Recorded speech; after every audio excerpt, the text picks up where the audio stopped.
Hello mga ka-eats, kami ang Eatsplorations, Daddy Mark, Mommy Bianca, Ate Bini, Sadie at Sage. Isang pamilyang mahilig mag-eat and explore dito sa Pilipinas at sa ibang bansa. Nakapag-staycation na rin kami sa maraming hotels na family-friendly, nakapunta sa Boracay, Cebu, Japan, Taiwan, Singapore, Hong Kong at Indonesia as a family of 5. Kung mahilig din kayo mag-explore, huwag nang patagalin pa. Mag-subscribe na sa aming channel at samahan nyo kaming kumain at gumala. Let's go!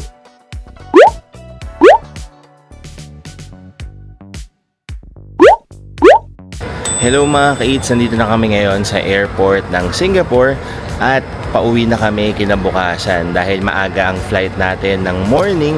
Nandito pala kami ng hapon na agad para makapag-ikot-ikot dito dahil yung airport pa lang nila attraction na talaga mga ka-eats. So dahil Cebu Pacific ang sasakyan namin, nandito kami sa Terminal 4. Tapos first time ata namin makapag mag-check-in dito.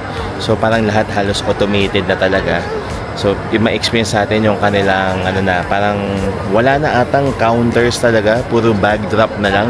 So, titingnan natin yan mamaya kapag nag-check-in na kami. Pero bago yun, since matagal pa naman yung aming flight, mag-iikot muna kami dito sa Terminal 4. Ipapakita namin sa inyo yung iba't ibang parts na meron dito. At syempre, mag-iikot tayo sa iba pa nilang terminals at ipapakita namin sa inyo yung Jewel na isang sikat na attraction dito sa Changi International Airport. Kaya ano pang inintay natin? Tara, let's go!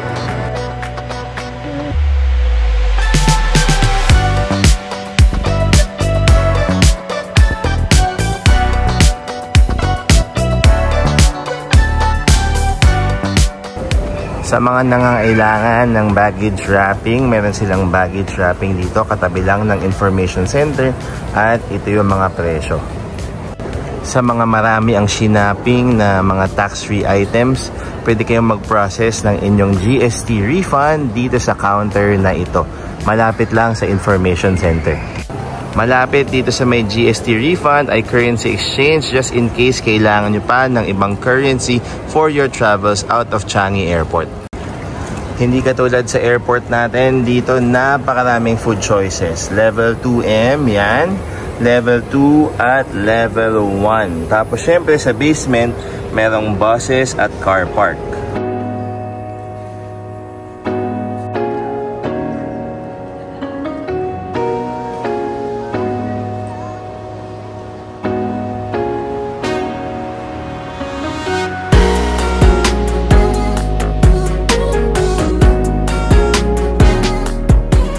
Mga ka-eat, sample ng mga kainan. May Burger King, Coffee Club, Papa Rich. Merong pasalubong na pasalubong. Bilihan ng pasalubong, Biching Hyang. Tapos meron tayong perfumes, cosmetics, gadgets, sushi bar at Andes by Aston's. Pati na ang Go Noodle House. Ang daming happenings. Shout out sa ate ko nanghihingi ng pasalubong. Dito, pupunta kami ng Biching Hyang dahil gusto daw niya ng mapa or anong ang tawag dito, baby, sa ano? Jerky. Jerky? Ano yung tawag parang ano dyan? Bakwa, jerky. Bakwa. So yun ang tawag nila dito sa Singapore, bakwa. Yung parang tinutusta pa na parang pork jerky na medyo maninipis ang hiwa. Sikat yan na pasalubong mula Singapore. Yan. Yan dami. Iba-ibang klase. Ate Beans, what do you have there? A free taste of pork ata or beef. It's pork, the bakwa. Pork. From where? From the shop here. Okay, from Biching Hyang. Oh, Biching Hyang. May free taste sila, oh. Yeah, this pork, I tried it na.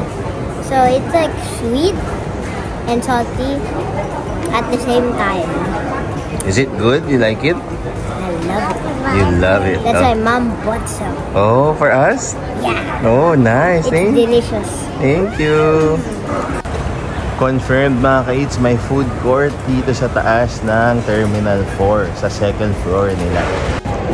Grabe mga ka-eats, automated na talaga yung kanilang immigration dito. Pero travelers from 6 and above only.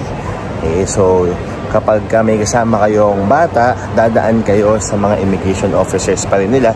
Siyempre, for safety purposes talaga yon, para mas ma-confirm nila yung mga identity ng mga lalabas ng Singapore. Meron pa ditong shop ni Miffy and Friends kasi 70 years na siya. So mga shirts, souvenirs, stickers, bags at iba pa. Tapos katabi niya ay Starbucks. Starbucks coffee. At across Starbucks or katapat ay toilet. So meron agad na pang changing diaper, meron pang nursing area. So kompleto. So kung magta-travel kayo with your kids na baby pa, hindi kayo mahihirapan kasi may makikita kayong mga ganito. Hindi lang sa airport, even sa mga malls sa Singapore. So talagang family-friendly and kid-friendly. Grabe yung mga check-in counters dito mga kids. Halos wala ng tao. Meaning, halos wala na talagang parang ground staff, kundi mga bag drop systems na lang nila. At yung kanilang check-in counters na for self-check-in counters na lang, na bubulol-bulol na ako. Mga kids, ito yung luggage storage sa may basement ng Terminal 4. Meron din silang same-day delivery for your luggage just in case. Tapos, ito yung pangalan. At kukunan ko lang yung kanilang storage rates. So, loose, $6, small $11, big and odd $16, at extra big $19. So since dalawa yung pinatago namin, $32 siya at cashless lang sila dito mga kids. Dahil tapos na kami mag-store ng luggage, pupunta na kami ng Jewel at magbabus kami. Wala silang train o yung monorail dito sa Terminal 4 going to Jewel, so we will take the bus. At ito, meron silang schedule kung anong oras yung mga bus and yung interval. Ito yung mga schedule mga kids. So, T4 to T1, 9 minutes ang journey. Direct to T2 at merong loop T4, T1, T2. Tapos bus frequency, makikita nyo rin dyan. At ito yung real-time updates. Pwede nyo i-scan yung QR code para makita nyo yung updates sa mga bus.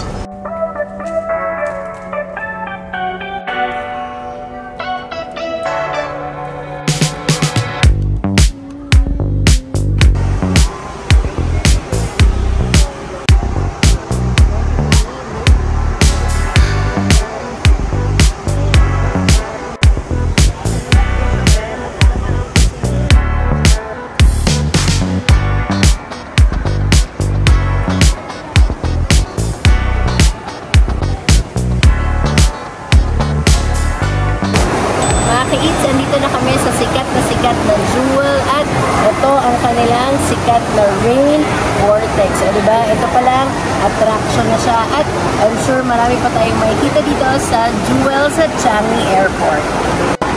May operating hours siya just in case. So 10 AM to 10 PM lamang nag-ooperate itong rain vortex.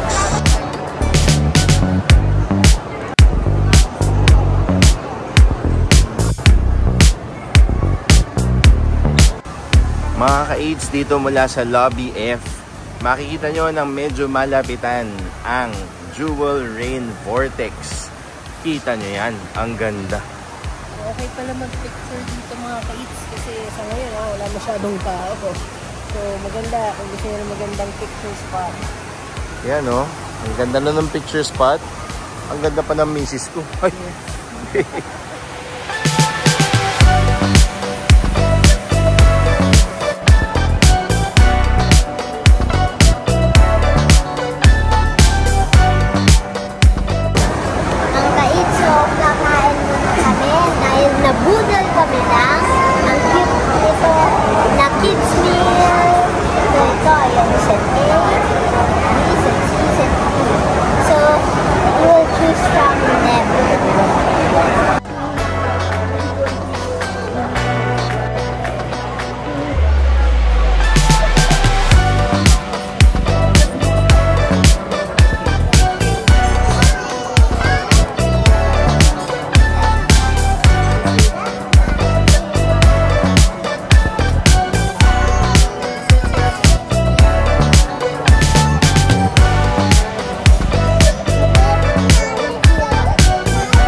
ka-eats, dumating na yung mga kids meal na in-order natin for the kids dito sa Yunnan sa Jewel Changi Mall.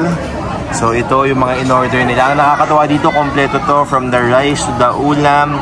Merong gulay, merong fruits at merong pang bun. Yung bun ata parang dessert bun siya. Feeling ko red bean bun siya. Tapos meron na rin kasamang drinks mga ka-eats. Tuwang-tuwa sila kasi sobrang cute nung bun. Can you please show me your bunny? There's the bunny. Yes. Tapos kay Sage naman parang tiger. Tapos kay Ade Bini is a bunny as well. Kamusta yung fried rice, baby? Yummy fried rice? Grabe oh. Kapag kids meal, ginaganahan niyang kumain eh oh. Kaya nung nakita niya talagang sige, kain tayo dito. At magme-merienda muna tayo dito sa Jewel Changi habang nag-iintay ng flight namin. Mami B, habang kumakain yung mga kids, huwag mo titikman. Titikman niya. Parang ikaw mauuna yan.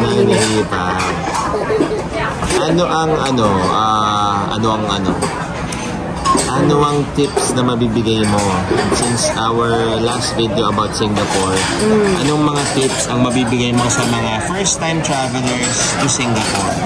Para sa mga first-time travelers to Singapore with kids, since mainit siyang bansa, importante na yung damit ng mga kids ninyo is hindi yung para sa malamig, obviously. Kailangan light clothing. Tapos ako kasi nagdadala ko ng black towel kasi talagang papawisan yung mga bata. So, isa yun sa dinadala ko. And meron kaming stroller fans.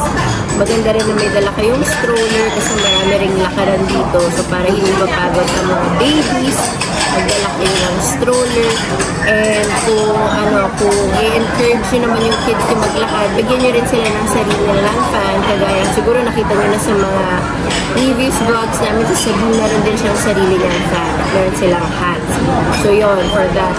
Tapos, hindi kayo mahirapan makahanap ng mga changing areas. Kasi meron sa train stations. Tapos pag nasa mall kayo, meron din kayo makikita. Ang medyo naging problem ko lang dito is kasi yung binaon kong diaper, hindi siya enough for the full 6 days namin dito. So, kailangan namin bumili ng another set. Nahirapan lang ako maghanap. Hindi siya common sa mga 7-Eleven. Kailangan nyo maghanap ng supermarket for that. Hindi siya kagaya sa Japan na any drugstore makikita kayo. Kahit konting diaper lang may makikita kayo. Dito, hindi. Thank you, Auntie. Drinks. Sa supermarket talaga kayo makakahanap ng diaper in case kailangan ninyo. Yun. Tapos umbrella in case na umulan kasi lately nalaman namin sa mga friends namin na bigla lang din siyang umuulan. So, yun. And in terms of commuting around naman, sasabihin kasi kailangan na niya ng sarili niyang card. So, meron akong parang ID lace para sa kanya. So, kapag magtatap ng card sa MRT, madali na lang. Suot na niya. Hindi na kayo kailangan itatago nyo, tapos hahanapin nyo pa. So, suot niya na yung kanya. So, yun lang. For the kids, yan. Pagka travel kayo with your kids.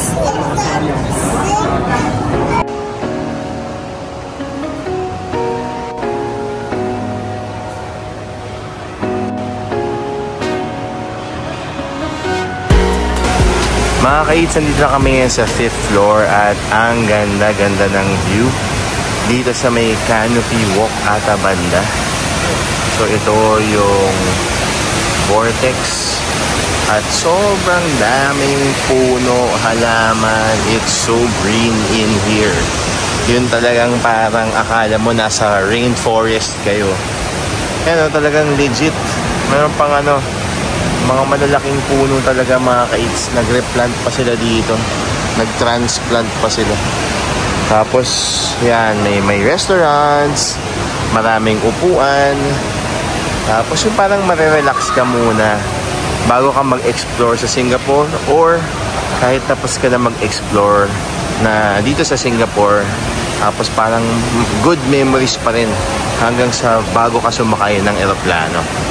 First time namin makapunta dito mga ka-eats. Sobrang ganda. Grabe. Lush greenery all over.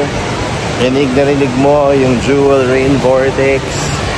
Tapos parang wala ka sa may airport kasi legit siyang magandang mall. At actually parang kang nasa rainforest. Kaya amazing job Singapore. Pahiram naman ng mga leaders ninyo. Sige na, kahit mga ano lang, mga 6 years lang. Mga ano, may mangyari man lang ano, maganda sa amin sa Pilipinas. Ayusin lang yung dapat ayusin. Hukayin yung mga dapat hukayin para mga subway, lahat. Para sa mga attractions, para sa convenience, at para mag-improve yung buhay ng mga taga-Pilipinas.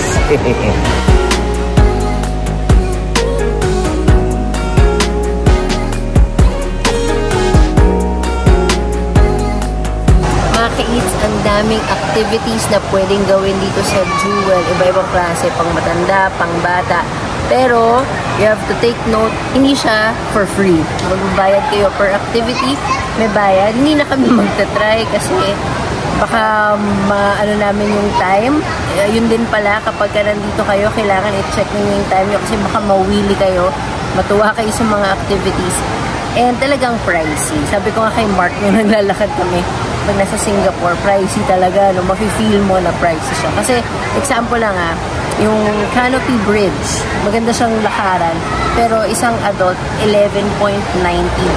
Tapos, ang kids, may bayad na rin. So, mahal yan siya talaga. Pero yun nga, kung meron ka, if you have the budget, and if you have a long time to stay here, pwede ninyong itry yung iba't ibang activities nila dito sa Jewel Changi Airport.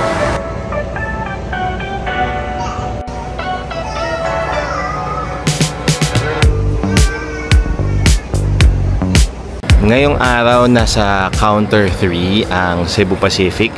So makikita ninyo yung mga self-check-in kiosks at yung mga bag drop counters nila. Tapos sa tapat naman ito, merong Changi Recommends or parang information center. Pero kung ayaw ninyong magtanong, pwede naman kayong mag-consult dito sa departures na board at itong kanilang mapa.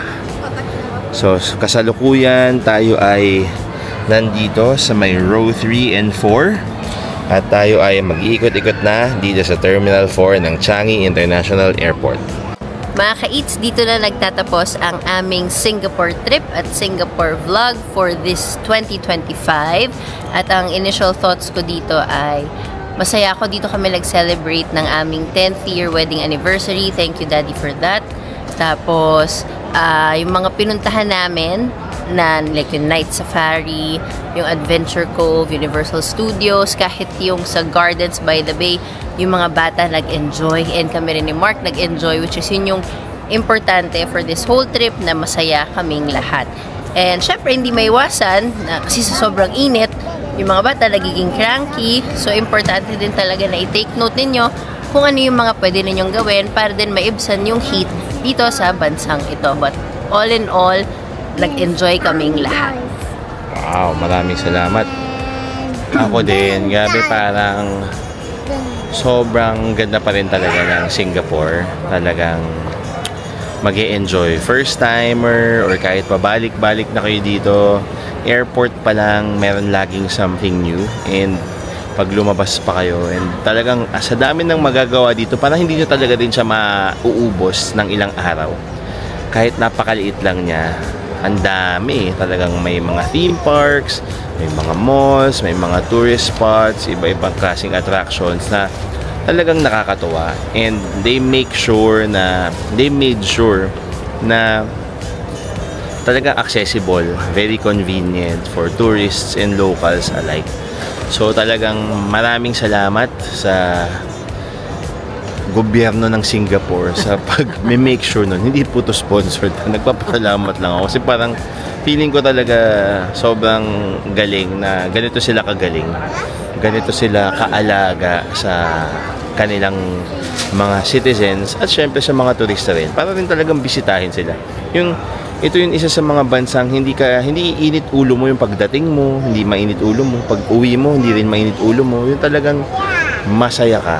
Mainit lang talaga, pero masaya ka. And masaya kayong pamilya papasok at lalabas ng Singapore.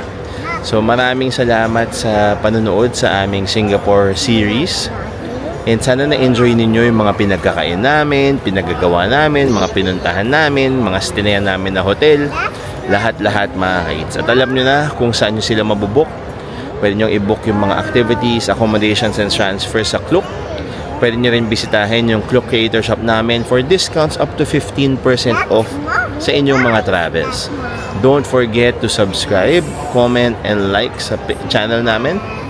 At make sure na i-turn on yung notification bell para lagi kayo updated sa mga uploads namin. Dadalas na to mga ka-eats. Maraming salamat sa panonood sa inyo. Maraming salamat talaga sa suporta. Until next time. Bye-bye!